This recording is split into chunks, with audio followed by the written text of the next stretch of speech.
Bonjour et bienvenue sur D-Books. Alors aujourd'hui, on vous présente le MIDI-ST Pro. On a eu le droit de le prendre en main quelques heures avant la sortie. Et alors le MIDI-ST Pro, voilà, je vous présente. Entièrement recouvert de Gorilla Glass 5, devant, derrière et même sur les caméras. Là, vous pouvez voir son énorme capteur principal de 108 MP. On dirait carrément un appareil photo. Et de l'autre côté, sa grande force, c'est son écran. Vous pouvez voir déjà, c'est un très bel écran, avec une petite perforation, mais surtout, il a un taux de rafraîchissement de 144 Hz. Alors là, je ne sais pas si on peut bien s'en apercevoir. C'est un taux de rafraîchissement adaptatif qui peut s'adapter à 7 taux de rafraîchissement différents, jusqu'à 144 Hz dans les jeux vidéo. Donc c'est à peu près c'est la première fois sur un smartphone de ce prix-là.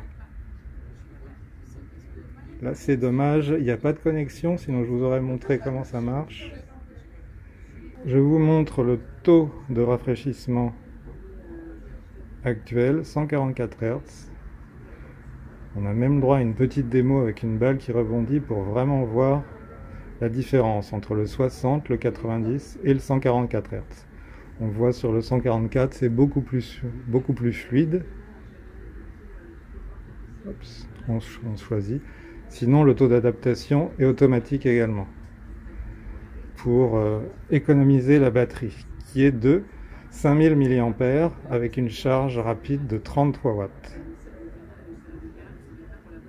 On va laisser ça en 144 Hz. Alors j'ai réussi à trouver un mot de passe Wi-Fi, alors je vais vous montrer avec les réseaux sociaux ce que ça donne en 144 Hz. On peut voir effectivement que c'est ultra fluide. Bon là, on est sur le Twitter d'Idebooks. Vous pouvez voir que le défilement est ultra fluide, effectivement.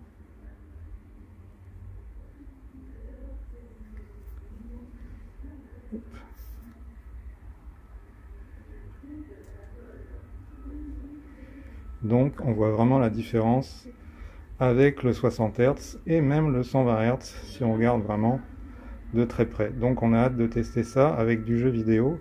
Ça devrait être terrible. À l'intérieur du smartphone, on trouve un processeur Qualcomm Snapdragon 865. Oui, ça n'est pas un 865+.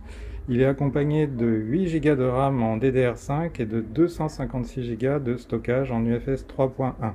Donc il devrait être assez puissant pour faire tourner n'importe quoi. C'est vraiment une configuration au top.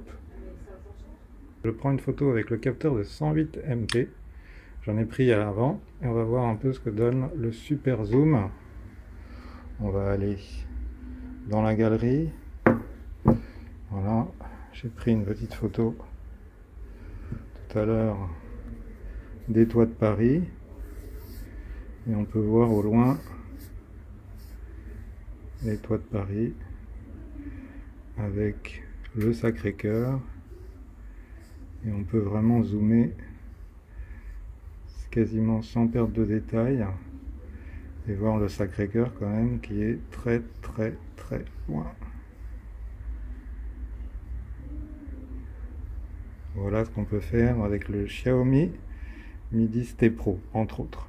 Parce que Xiaomi a vraiment mis, cette fois-ci, beaucoup de fonctions, notamment de création pour les réseaux sociaux, dans les vidéos et dans les photos.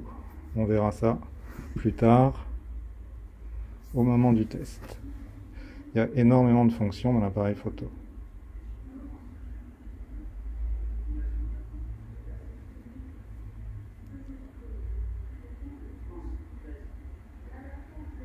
Voilà, je vous laisse avec le MIDI-ST Pro et à très bientôt sur Idebooks.